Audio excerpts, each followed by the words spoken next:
کہ تصدیق کرنے والے ہیں، ایمان ہو تو ایسا ہو۔ میرے عزیزو، انہوں نے یہ پوچھا نہیں کہ یا رسول اللہ کیسے ہو سکتا ہے، ایسے کیسے ہو سکتا ہے، ویسے کیسے، کسی دلیل کے بغیر میرے مصطفیٰ نے فرمایا تو بالکل حق فرمایا۔ یہ ایمان کا اعلیٰ درجہ ہے جو صدیق کے مقام پر پہنچاتا ہے۔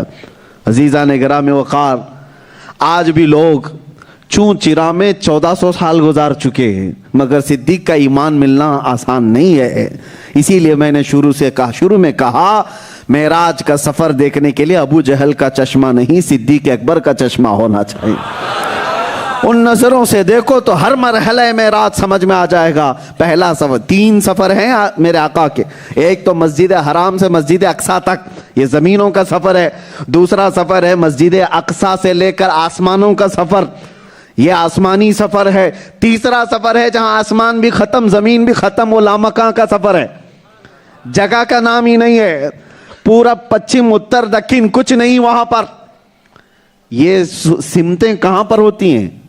ایسٹ ویسٹ ساؤتھ نارتھ کہاں ہے؟ یہاں سورج طلوع ہوتا ہے وہاں پر یہ جہتیں ہیں، ڈائریکشن ہیں، ادھر پورب ہے، ادھر پچھم ہے، ادھر پورب ہے، ادھر اتر ہے، ادھر دکھن ہے۔ یہ ساری چیزیں کہاں ہوتی ہیں؟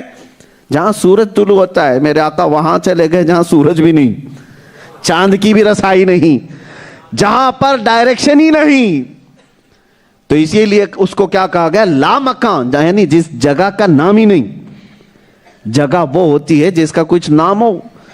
اور یہ تیسرا سفر ہے۔ میں کہتا ہوں رسول مختار صلی اللہ تعالی علیہ وسلم کے تینوں سفر سمجھ میں آ جائیں گے، لیکن سب سے پہلی شرط ہے آپ کے اندر حب مصطفیٰ ہو، عشق رسول ہو۔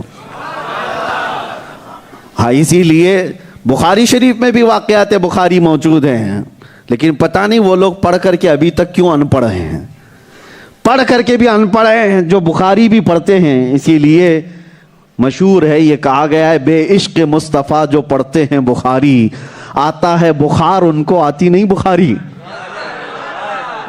بے عشق مصطفیٰ جو پڑھتے ہیں بخاری، بغیر حب مصطفیٰ کے بخاری بھی پڑھ لو تو بخار تو آ سکتا ہے، بخاری نہیں آئے گی۔ میرے عزیزو، شروعات ہم یہیں سے کرتے ہیں، عشق مصطفیٰ کے بغیر کوئی چیز ممکن نہیں ہے حصول اس کا۔ اور اس کو عشق کی زبان میں ہم ہندوستانیوں کے لیے پہلا مدرسہ ہے بریلی کے امام کا، پہلا مدرسہ ہے۔ وجہ یہ ہے کہ یہاں سے جو آداب سکھائے گئے، جہاں یہاں سے جو عشق کے تمام مراحل سکھائے گئے، میرے عزیزو پھر بریلی کا چشمہ پہنو تو معراج کا سفر یوں نظر آتا ہے۔ وہ سرور کشور رسالت جو عرش پر جلوہ گر ہوئے تھے، نئے نرالے عرب کے سامان، نئے نرالے طرب کے سامان عرب کے مہمان کے لیے تھے۔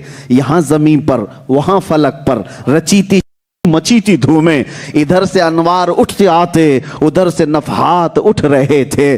اتار کر ان کے رخ کا صدقہ، یہ اعلیٰ حضرت کے کلام کو پڑھ رہا ہوں میں جو معراج کا سفر بیان کیا ہے۔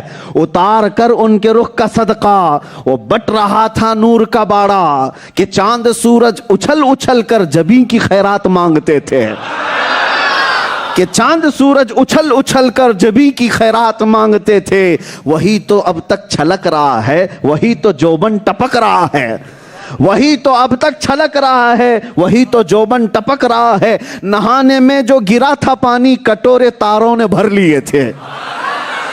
یہ جو تارے جگمگا رہے ہیں کیا سمجھتے ہو؟ اعلیٰ حضرت کہتے ہیں نہانے میں جو گرا تھا پانی رسول اللہ کے، کٹورے تاروں نے بھر لیے تھے۔ کیا مثالیں ہیں۔ اعلیٰ حضرت یوں فرماتے ہیں، اتار کر ان کے رخ کا صدقہ، وہ بٹ رہا تھا نور کا باڑا، اور ادھر چاند سورج اچھل اچھل کر جبیں کی خیرات مانگتے تھے۔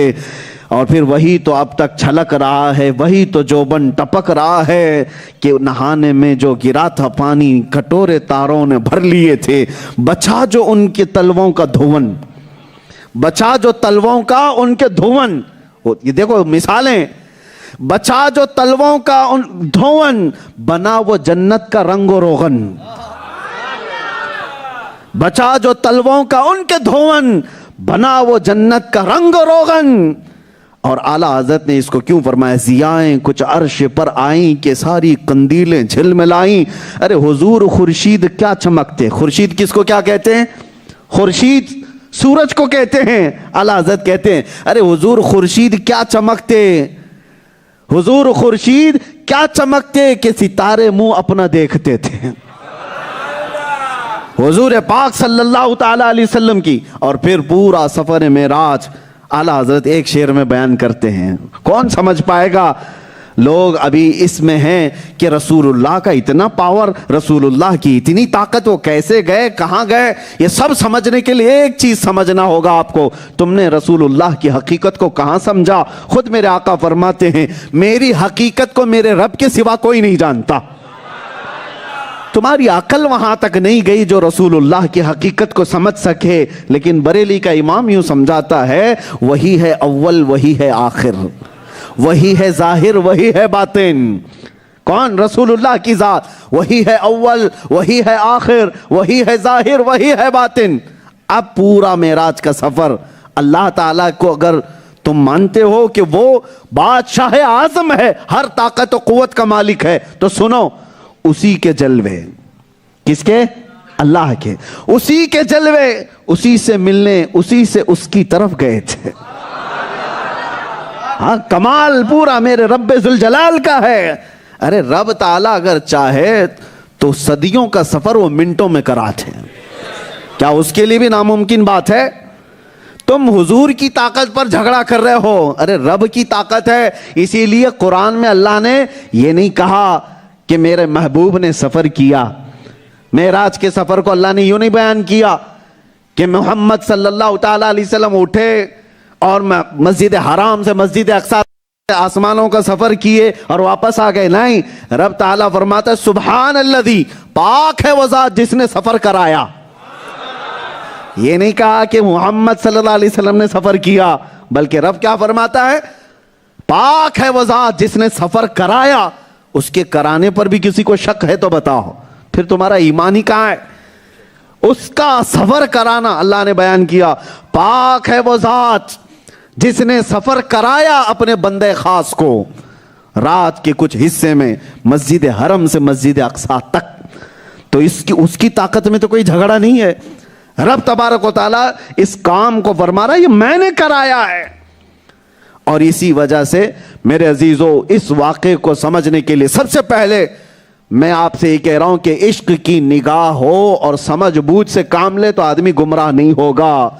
میں معجزے کو بھی بتایا آپ کے سامنے. معجزہ کس کو کہتے ہیں؟ عقلوں کو عاجز کرنے والی چیز، عقلوں کو مجبور کر دینے والی چیز، سمجھ سے جو بالا تر ہے اس کو معجزہ کہتے ہیں. اور معراج کا پورا سفر میرے مصطفیٰ کا معجزہ ہے، میرے مصطفیٰ کریم صلی اللہ علیہ وسلم کا معجزہ ہے.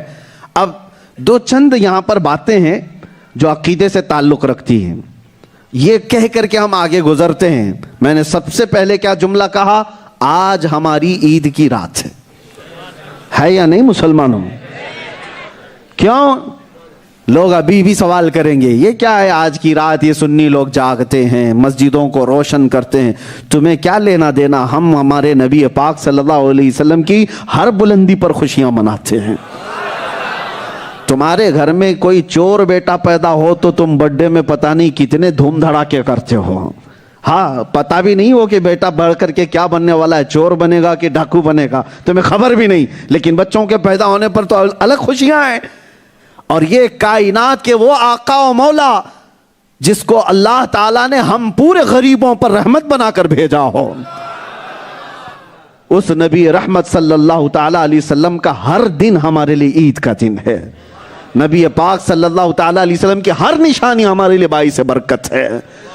اسی لیے میں نے شروعات میں یہ کہا کہ جب کبھی حضور پاک صلی اللہ تعالیٰ علیہ وسلم کی کوئی بھی معراج کی بات آئے وہ ہم سنیوں کے لیے خوشیوں کی رات ہے.